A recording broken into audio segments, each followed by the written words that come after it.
दोस्तों, हल्दी हमारे मसालों का सबसे अभिन्न भाग है और ये मार्केट से हम लोग ख़रीदते हैं मसालों के साथ और अपने दाल और सब्जियों में इसका इस्तेमाल करते हैं। लेकिन क्या आप जानते हैं कि घर पे अपने ही टेरेस गार्डन पर उगाई हुई हल्दी का स्वाद बिल्कुल डिफरेंट होता है और इसको लगा करके आप एकदम शुद्ध हल्दी आप प्राप्त कर सकते हैं। और इसका उपयोग आप दूध में मिला करके सर्दी जुकाम के समय जो भी कोई भी प्रॉब्लम हो सांस संबंधी या जो भी हल्दी से रिलेटेड जो भी चीज़ आप बनाते हैं उसमें आप इसका इस्तेमाल करके देखें फ्रेंड्स। इसका तो कोई जवाब नहीं, ये लाजवाब है। और अगर हम हल्दी की बात करें तो हल्दी के बारे में तो सभी लोग जानते ही हैं। सबसे बड़ी इम्पॉर्टेंट बात है कि कैसे अपने घर में अपने गार्डन में टेरेस गार्डन में हल्दी को हम लगाएं। आम लोगों का विश्वास है कि हल्दी को जो है वो खेत में ही लगाया जा सकता है, लेकिन नहीं, ऐसी बात नहीं है। इसको आप गमलों में और ग्रो बैग में भी लगा सकते हैं। तो दोस्तों, सबसे पहले तो आप लोग ये जान लीजिए कि कच्ची हल्दी से आप हल्दी कभी नहीं उगा सकते हैं। आपको इसके लिए मैच्योर्ड हल्दी चाहिए, एकदम पुरानी पकी हुई हल्दी, जो आपको इसी सीजन में यानी मार्च अप्रैल के महीने में ही मिल सकती है। तो आप लोग ये देख रहे हैं मेरे हाथ में ये जो हल्दी है, ये पिछले साल जो मैंने हल्दी लगाई थी उसकी हार्वेस्टिंग अभी हाल ही में मैंने किया है और अभी आपने देखा कि कितनी ढेर सारी हल्दी मुझे मिली हुई है। तो उसी में से एक में ये जो इसका राइजोम यानी जिसको हम प्रकंद हिंदी में बोलते हैं, तो इस प्रकंद में से आप लोग ये देख रहे हैं स्प्राउटिंग निकली हुई है। तो इसी तरह स्प्राउटेड हल्दी जिसमें से इस तरह से स्प्राउट निकला रहे, उसी को आप अपने गार्डन में लगा सकते हैं। कच्ची हल्दी से अगर आप हल्दी लगाएंगे तो बिल्कुल कभी भी आपको हल्दी नहीं मिलेगी। तो दोस्तों, हल्दी लगाने का सबसे उचित समय इस समय चल रहा है। अप्रैल और मई का महीना जो होता है वो हल्दी लगाने के लिए बेस्ट होता है। इसके लिए जो आप मिट्टी तैयार करें वो एकदम भुरभुरी होनी चाहिए। दोमट मिट्टी आप रखें और हार्ड न हो। उसमें आप 50% कोकोपीट ज़रूर मिला लें। और अगर एकदम पूरी तरह से कोकोपीट में अगर आप उगाना चाहते हैं तब तो और भी बढ़िया है, क्योंकि कोकोपीट में एक तो वाटर लॉगिंग नहीं होती है, दूसरे जो है उसमें जड़ फैलने का बहुत अच्छा खासा स्कोप होता है। लेकिन अगर आप मिट्टी का यूज करना चाहते हैं तो 50% गार्डन सॉयल और 50% आपको कोकोपीट मिला करके, और अगर आपको कोकोपीट नहीं मिल रहा है तो आपके पास पुराना गोबर अगर हो तो आप उसको मिला लें। लेकिन बस ध्यान रखें कि वो गोबर काफ़ी पुराना होना चाहिए। तो इस तरह से आप मिट्टी या फ्रेंड्स तैयार कर ले। पहले छोटे ग्रो बैग में इसको उगाएं। जैसे आप लोग ये देख रहे हैं, मैं एक अपने इस वीडियो के लिए मैंने कुछ हल्दी की गांठों को इस तरह से मतलब लगाते हुए आप लोग को दिखा रहा हूँ। तो ये देखिए, कुछ बैग्स में मैंने ये इसको लगाने जा रहा हूँ। तो आप लोग ये देख रहे हैं कि जो इसका स्प्राउटेड पार्ट है उसको मैं ऊपर की तरफ रख रहा हूँ और इस गांठ को मिट्टी में केवल 1-1.5 इंच नीचे ही दबाना चाहिए। ज़्यादा आप अंदर की तरफ धंसाएंगे तो वो फिर उसके उगने में प्रॉब्लम होगी। इसको आप ऊपर से केवल 1 इंच थोड़ा सा नीचे रखें और इसका जो स्प्राउटेड पार्ट है वो ऊपर की तरफ होना चाहिए। और इसके लिए आप थोड़ा सा बाद में जो मिट्टी तैयार करें बड़ा ग्रो बैग रखें, क्योंकि जब इसकी में ढेर सारे जो प्रकंद आ जाएंगे तो आपका जो ग्रो बैग है थोड़ा बड़ा साइज का होना चाहिए। लेकिन वो थोड़ा सा अभी समय है। आप 20-25 दिन के बाद जब छोटे छोटे पौधे इसमें तैयार हो जाएं तब आप नए ग्रो बैग में या बड़े गमले में आप इसको लगाएं।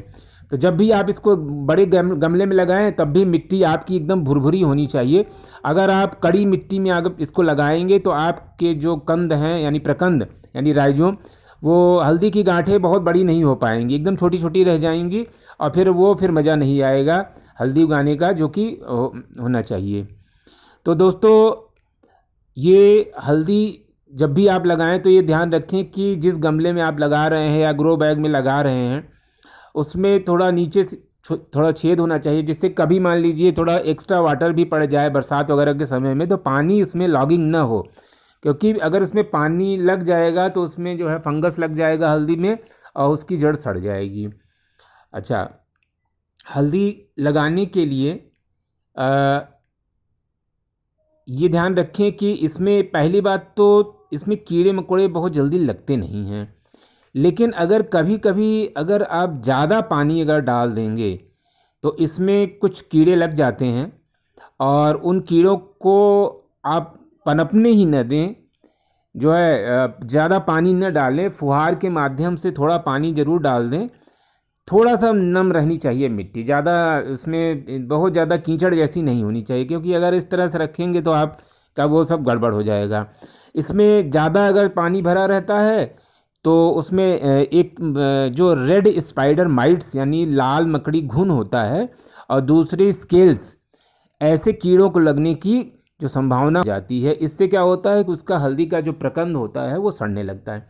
तो दोस्तों, आप लोग ये देख रहे हैं मेरे पास ये पुराना जो है ये वीडियो रखा हुआ था हल्दी, अभी जो मैंने हल्दी का प्रकंद लगाते हुए आपको दिखाया ही तो 2 दिन पहले का है, लेकिन ये वाला वीडियो आप लोग देख रहे हैं ये पहले का है। तो इस तरह से अगर आप लगाएंगे तो इसी तरह के पौधे आपको उगे हुए समय के साथ मिल जाएंगे। तो ये देख रहे हैं आप लोग, ये बड़े ग्रो बैग में मैंने अच्छी भुरभुरी मिट्टी बना करके इसको लगाया था, और ये पौधे इतने बड़े बड़े हो गए हैं। और अब ये समय आ गया है मार्च का महीना। मार्च के महीने में मैंने थोड़ी सी हल्दी निकाली थी, और थोड़ी सी अप्रैल के महीने में, अप्रैल के शुरुआत में निकाला। तो ये देख रहे हैं आप लोग कितनी बढ़िया हल्दी की गांठें मुझे मिल गई हैं। तो इस तरह से ये जो हल्दी मैंने लगाया है, ये पूरी मिट्टी में एक अजीब सी हल्दी वाली सुगंध आ जाती है, बहुत अच्छा लगता है उसकी। आप दूर से ही उसकी महक आपको पता चलने लगेगी। मिट्टी जब आप इसकी खुदाई करेंगे तो उसकी महक आपको पता चलने लगेगी। तो इसको लगाने के लिए एक बार सब फिर से मैं पूरे स्टेप आपको बता देता हूँ। सबसे पहले हल्दी के कुछ अच्छे से प्रकंद यानी राइजोम ले लें। हल्दी को लगाने के पहले इस बात का ध्यान रखें कि हर गमले की मिट्टी में 1 से 2 हल्दी के प्रकंद यानी राइजोम ही लगाएं। यदि प्रकंद यानी राइजोम बड़े हैं तो उन्हें छोटे छोटे टुकड़ों में काट लें, और ये सुनिश्चित कर लें कि प्रत्येक राइजोम में कम से कम 2-3 स्प्राउटिंग यानी 2-3 कलियां जरूर हों।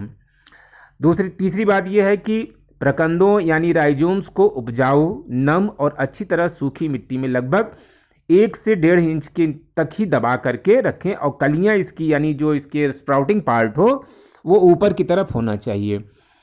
इसके बाद पौधों में जब इसमें स्प्राउटिंग आने लगे यानी पौधे जब तैयार होने, धीरे धीरे छोटे छोटे पौधे बनने लगें, तो आप नियमित रूप से उसमें पानी देते रहें, क्योंकि अभी गर्मी का तेज़ महीना चल रहा है और पौधे सूखने न पाएँ, इसलिए आप हल्का पानी रोज़ देते रहें। ये ध्यान रखें कि उसमें एक्स्ट्रा वाटर लॉगिंग कभी ना होने पाए, वरना आपकी मेहनत सारी बेकार हो जाएगी। दोस्तों, ग्रोइंग सीजन के दौरान हल्दी को आप कुछ लिक्विड फर्टिलाइज़र आप दे सकते हैं। लिक्विड फर्टिलाइज़र में आप कोई भी लिक्विड फर्टिलाइज़र जो आप अपने घर में बनाते हैं, जैसे केले का लिक्विड फर्टिलाइज़र या गोबर का या सरसों की खली बेस्ट है, नीम की खली, आप इन सब चीज़ों को अच्छी तरह से तैयार करके पानी में घोल करके नियमित रूप से देते रहें। इस तरह का जो लिक्विड फर्टिलाइज़र होता है वो थोड़ा एक्स्ट्रा भी हो जाता है तो चलता है, कोई बात नहीं है। तो आप लोग ये देखिए दोस्तों किस तरह से मैं ये हल्दी का अपने करीब मैंने 10-12 ग्रो बैग्स में, बड़े बड़े ग्रो बैग्स में लगाया था, और सभी ग्रो बैग्स में अच्छी खासी हल्दी मुझे मिल गई है, और मोटी मोटी गांठें इसकी आप लोग देख रहे हैं। तो जैसा कि मैं बात कर रहा था कि हल्दी के पौधों को आप जैविक खाद यानी ऑर्गेनिक फर्टिलाइज़र ही दें। उसमें नीम केक, वर्मी कंपोस्ट या गोबर की खाद या पोल्ट्री की खाद, यानी जहाँ मुर्गियों का जो पोल्ट्री होता है वहाँ से आप खाद ला सकते हैं, तो वो डाल दें तो वो बहुत ही अच्छा काम करता है। अच्छा, इसके हल्दी के पौधे की आप देखभाल कैसे करें? तो देखभाल करने के लिए आप पौधों की कटाई तो वो सब न करते रहें, बस सूखे पत्ते धीरे धीरे हटाते रहें, और मिट्टी को हमेशा नम रखें। सूखे मौसम में उसके पत्तों को भी थोड़ा सा गीला करके रखें, जैसे गर्मी का समय चल रहा है तो उस पत्तों को भी थोड़ा गीला रखें, फुहार के माध्यम से पानी देते रहें, और नमी हल्की सी रहनी चाहिए। खुदाई का जैसे मैंने बताया कि 8-10 महीने हल्दी के लग जाते हैं।